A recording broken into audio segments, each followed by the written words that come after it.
Bonjour et bienvenue dans cette vidéo et avant de commencer je voulais vous montrer mon pinceau de voyage pour ceux qui ne s'intéressent pas forcément à l'aquarelle ou aux peintures, qui veulent pas faire des croquis en vadrouille. Ben, voilà, ils n'ont pas forcément l'occasion de trouver ce genre de petit accessoire super sympa où ben voilà, c'est un pinceau avec la possibilité hop, de le déboîter et puis de le ranger dans sa petite boîte, voilà, dans son manche. Et du coup ben, on a un petit pinceau qui prend très peu de place et puis qui peut sécher puisque là il y a une ouverture. Voilà, donc c'est très bien fait, je trouve c'est super grave.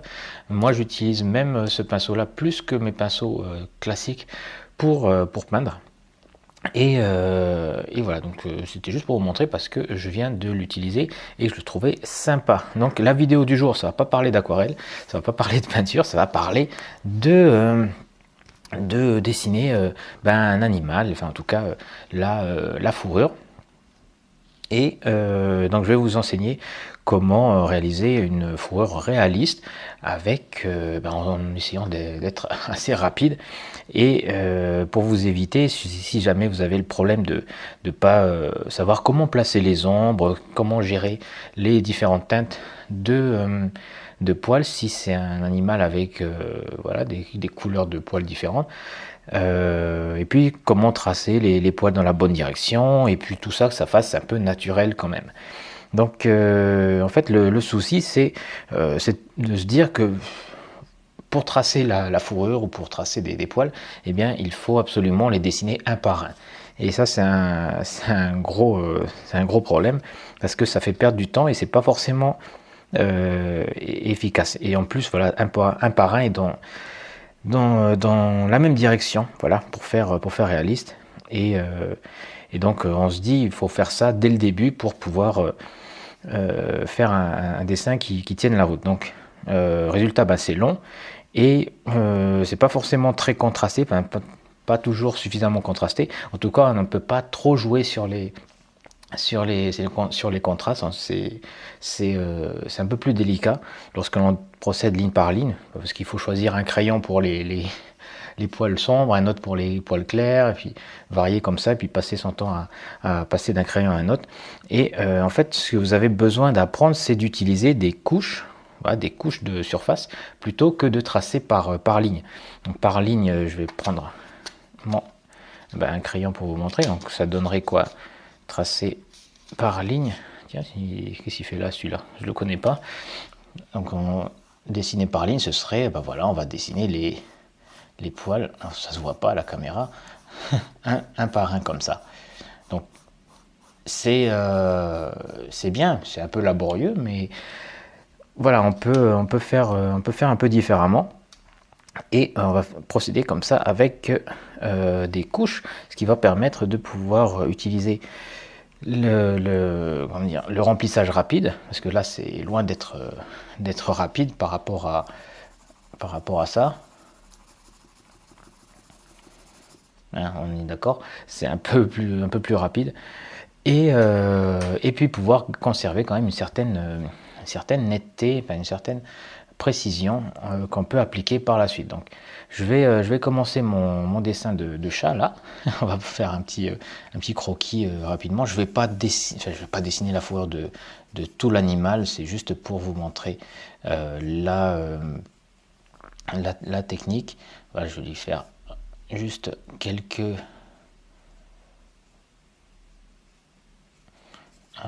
voilà, quelques masses pour la tête, voilà, juste des petites lignes là pour la fourrure. Donc j'avais une technique qui s'appelait la méthode Maori pour tracer les différentes directions des poils, c'est-à-dire qu'on faisait un petit croquis comme ça et puis on allait dessiner des flèches pour chaque direction des poils en fait. Donc là pour au-dessus de la tête, ensuite ici, hop, pour là pour le coin ici, vers le bas, etc. par là. Donc voilà. Et puis pour chaque direction, du coup, on a nos petites flèches et ça permet voilà, juste d'avoir déjà une idée de la direction de chaque poil. Bon, alors, donc je vais faire juste, ouais, je vais travailler une partie là de la tête de l'animal, juste les yeux, peut-être les détailler un peu. On va lui donner un petit regard, voilà, un peu perdu.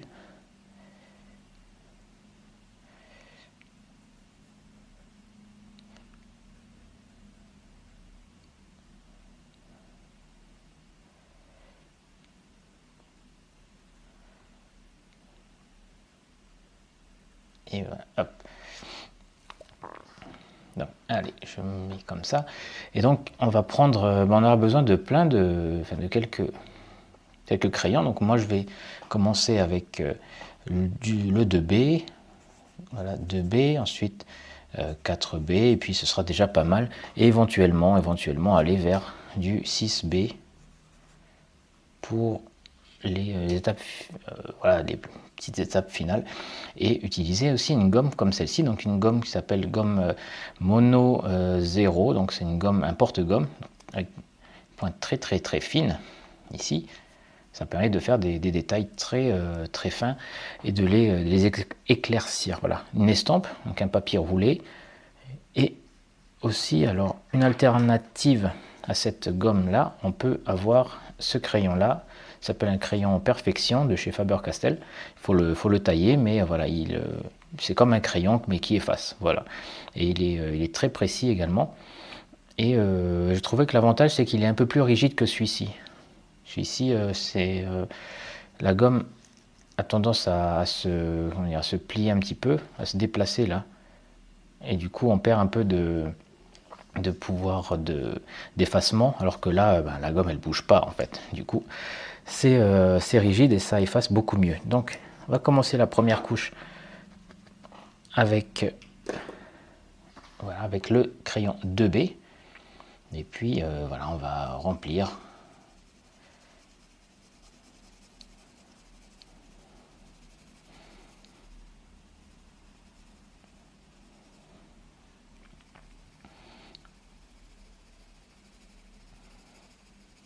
Donc on va pas seulement aller sur des zones où c'est sombre, on va également aller vers d'autres où c'est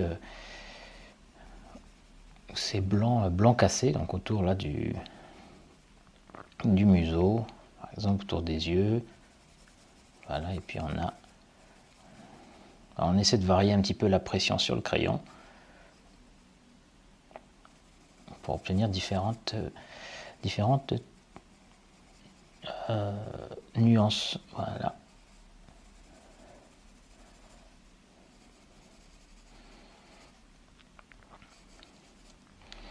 Voilà.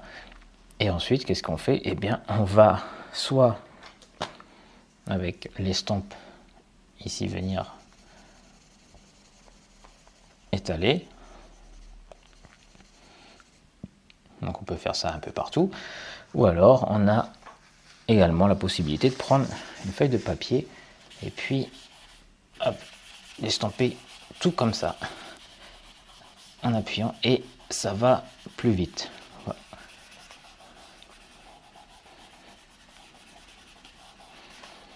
Voilà, il me reste juste maintenant à appliquer la même technique cette fois-ci avec... on peut encore revenir avec le crayon là.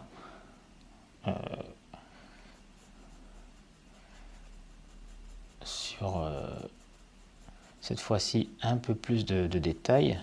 Là, ici.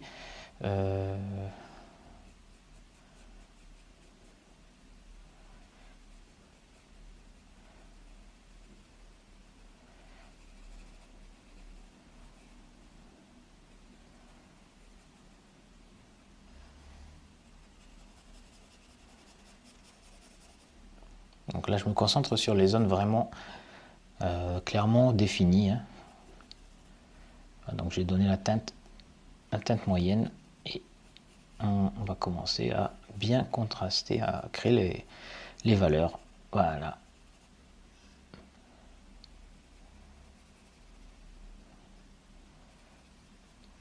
Ouais. Allez, on essaye cette fois-ci avec l'estompe. Hop. Donc là, je pratique avec l'estompe parce que les zones sont un peu plus restreintes.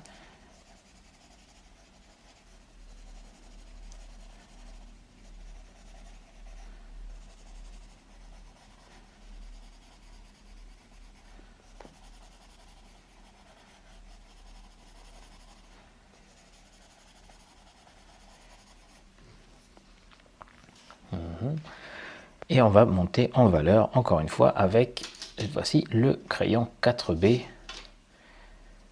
Un 4B qui mériterait bien que je le taille un petit peu. Donc là, on va essayer de marquer les rayures qu'il y a entre les zones voilà, de poils que l'on voit. Là.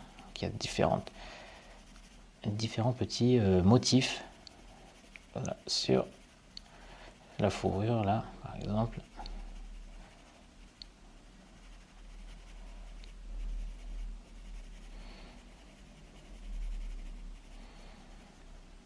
Là, déjà, on est un petit peu mieux là au niveau du contraste, hein, ça ressort plutôt bien là. Bon, on n'a pas terminé pour autant, mais voilà. Ah oui, aussi ici.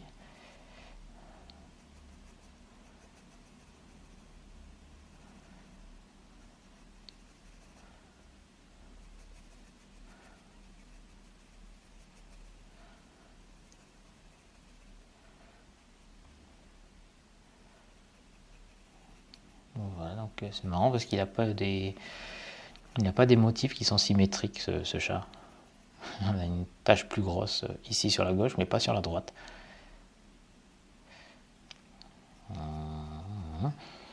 Ouais, alors on peut venir travailler ça avec, encore une fois, voilà mon estampe.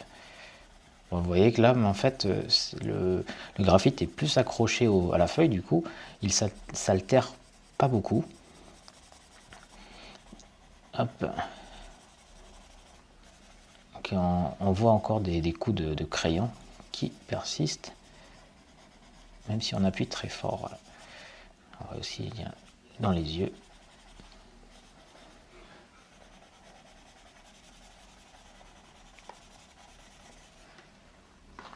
Ouais.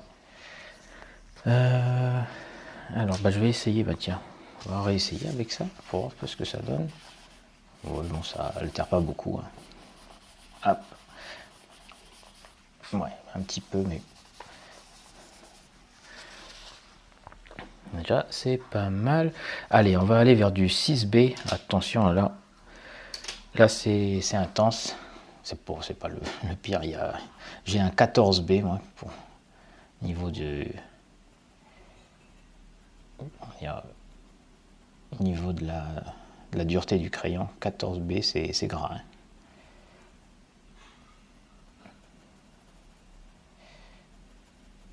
On retravaille ici sur ces zones-là.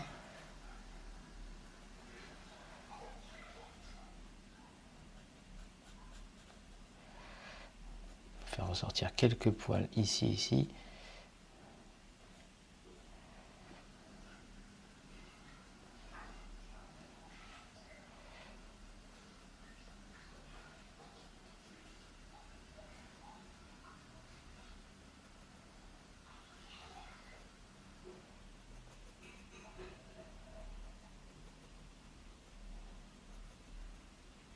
Donc là, je procède par ajustement, par de petites touches,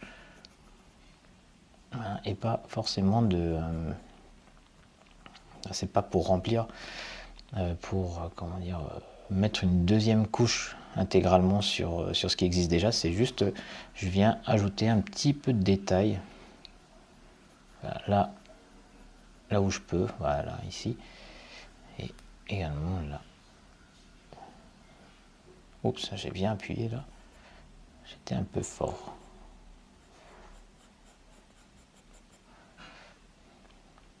On va passer sur les yeux.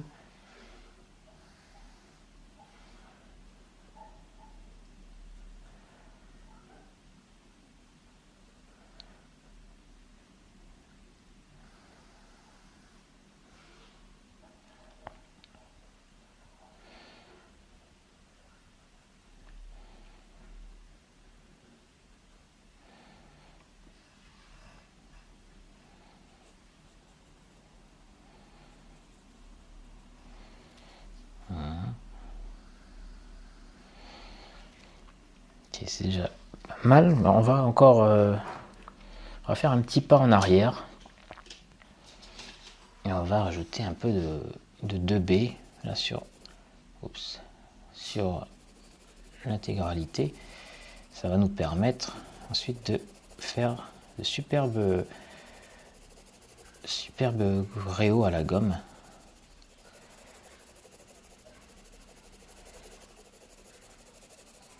Voilà.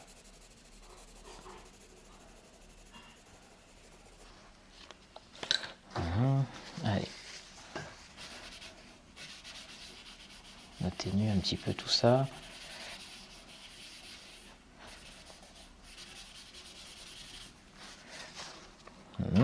Et on va venir travailler à la gomme.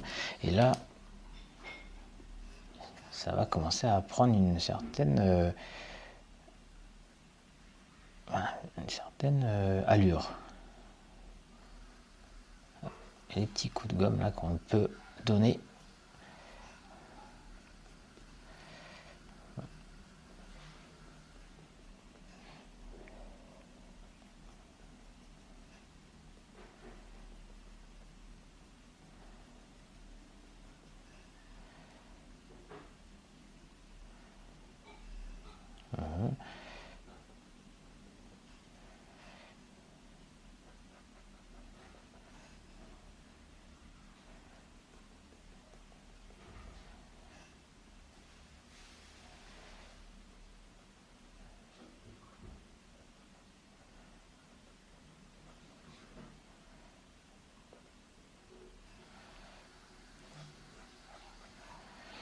Alors, on dessine les poils clairs dans les oreilles.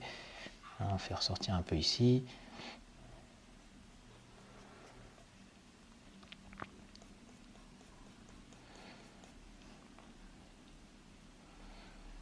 On peut même en faire passer sur les zones sombres, voilà, comme ça. Et puis, hop, encore un petit coup de mouchoir, pas trop fort, sinon ça enlève un peu trop de matière. Et voilà, maintenant on réajuste un petit peu le contraste avec le 6B.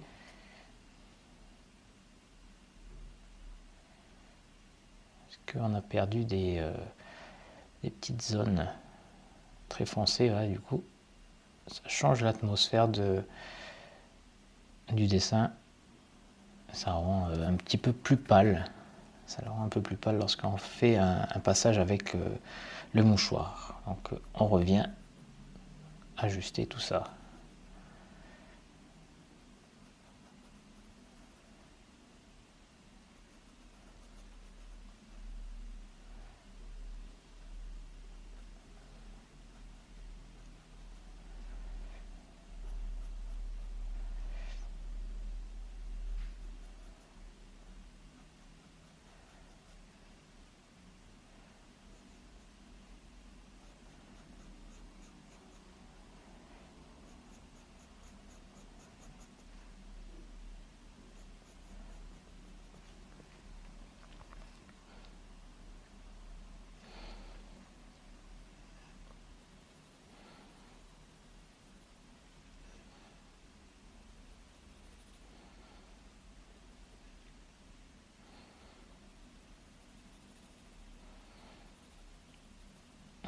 Les petites transitions floues ici au crayon et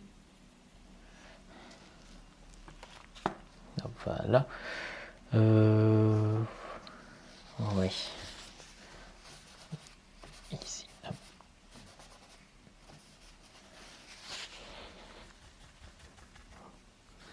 Ouais. Et un peu. Est-ce que j'ai un crayon super fin? Ah, j'ai un H ici.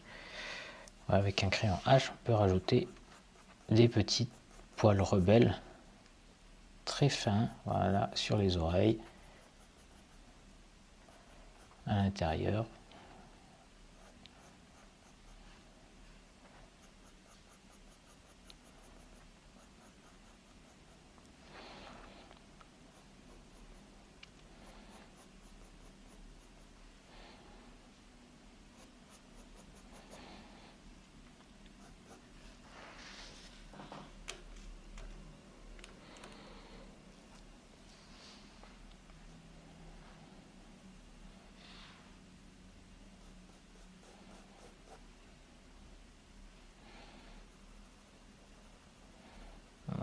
assombrir un peu les yeux. Donc, voilà, il faut plusieurs passages, comme c'est un crayon qui est assez sec, crayon H, voilà.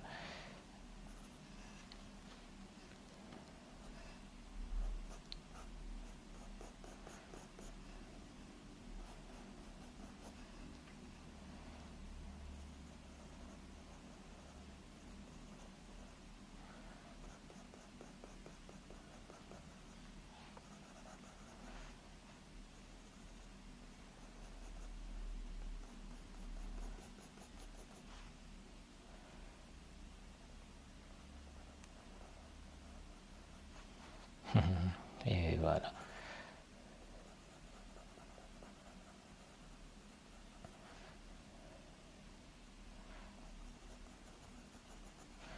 Ouais, ok. Donc je pense que je vais m'arrêter ici. On a suffisamment d'éléments là. On va rajouter les moustaches quand même. Allez. Voilà. Et voilà, en une vingtaine de petites minutes, on peut arriver à un résultat comme ça qui est assez sympathique.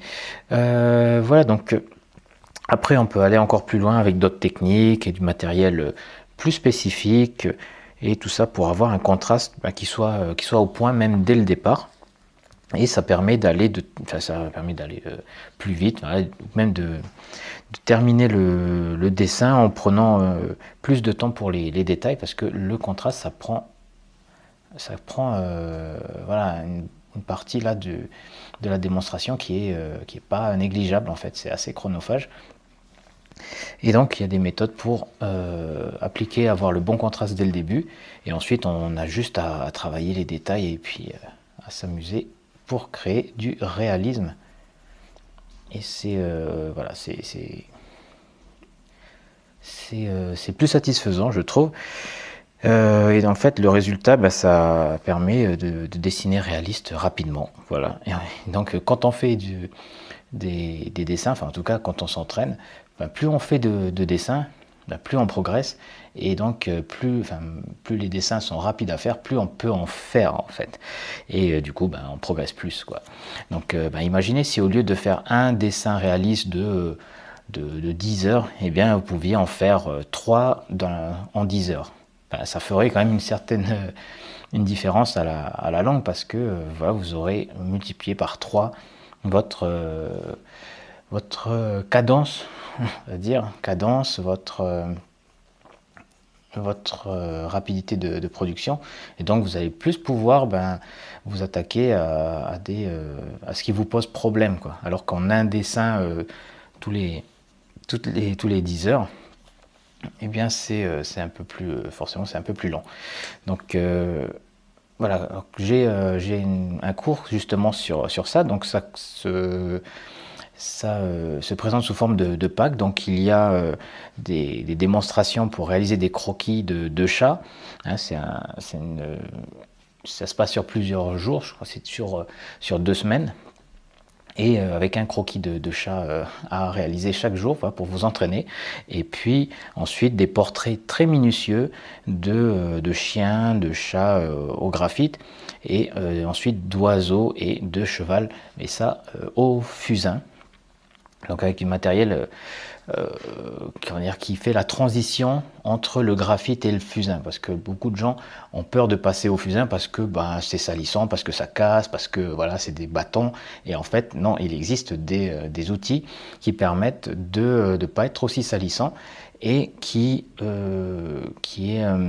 permettent de faire la transition entre tenir un crayon et passer vers le fusain tranquillement. Donc la formation elle est disponible, ça se trouve dans la description. Si vous êtes sur YouTube, il y a un lien, et si vous êtes sur le site réservé aux inscrits du blog, eh bien vous avez un bouton avec le programme. Donc c'est disponible à des conditions encore particulières jusqu'à ce soir, enfin non, jusqu'à dimanche. Et voilà, ça se trouve juste en dessous. Donc si vous n'êtes pas à l'aise avec le fusain par exemple, eh bien ça va vous permettre de faire la transition entre le graphite, les crayons classiques et cet outil là. C'est C'est la meilleure manière en fait de faire la transition tranquillement, sans vous mettre tout de suite un bâton de fusain entre les mains et puis vous puissiez pas, voilà, vous sachiez pas ce que vous allez en faire ensuite. Voilà, c'est pas, moi j'aime pas les méthodes où on jette dans l'eau froide l'élève et puis voilà, il doit se débrouiller. Moi c'est progressif, moi on met d'abord un pied, on tâte et puis ensuite on descend progressivement dans l'eau. Donc voilà, c'est plus tranquille, c'est plus pas à pas et je trouve c'est plus pédagogique. Voilà, donc après, si vous avez suivi d'autres de mes cours, eh bien ça fera pas doublon puisque le fusain, eh bien c'est comment dire, un outil qui est unique à ce cours-là. Aussi, il y a le cours de portrait aussi, mais pour dessiner les animaux, voilà, j'ai pas d'autres cours. Donc c'est que celui-ci. Et si jamais vous avez du mal avec l'informatique, vous pouvez toujours me contacter par email. Enfin, le support il est toujours joignable. Moi, je suis là et je veille au grain que vous ayez vos identifiants, que tout se passe bien dans la formation, que vous ayez vos accès et que vous puissiez voilà, visionner tranquillement les vidéos. Donc voilà. Ouais. Et après, si jamais vous avez de mauvaises connexions internet, ça peut arriver avec des gens qui sont enfin, voilà, peut-être que vous habitez à la campagne, vous n'avez pas une bonne connexion internet, voilà, ça passe pas très bien, même YouTube c'est long à charger, donc à ce moment-là vous pouvez me contacter et puis on va trouver un moyen pour vous envoyer la formation avec d'autres options.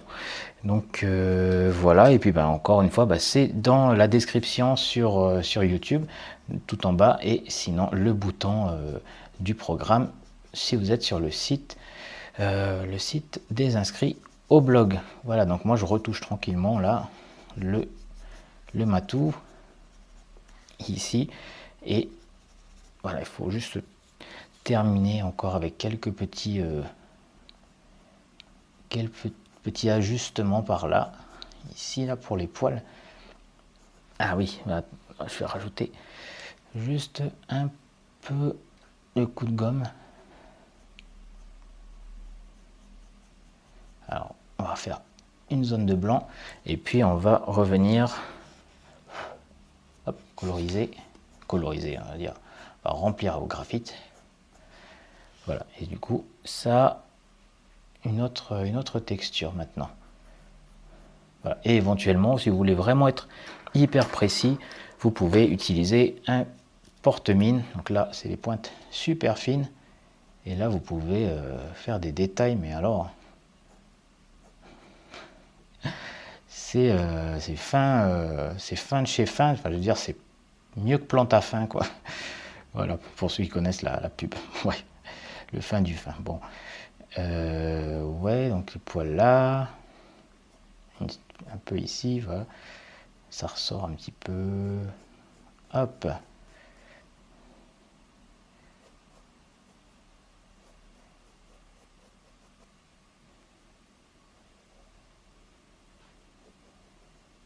Tranquillou. Et voilà, bon, on va laisser ça comme ça. Juste un petit peu au-dessus là. Il y a un peu, voilà. Un peu ébouriffé au-dessus. Voilà. Ok, bon, il est super, il est mignon. Ok, bon voilà pour cette démonstration. J'espère que vous avez appris plein de choses, que ça vous donne envie de vous lancer dans le dessin de chat et puis que vous avez maintenant plus d'idées pour obtenir un résultat réaliste. Donc voilà pour la vidéo. Je vous remercie de votre attention. Voilà, je vous dis à la prochaine pour le nouveau petit mini cours. Et d'ici là, faites de beaux dessins et portez-vous bien. Ciao.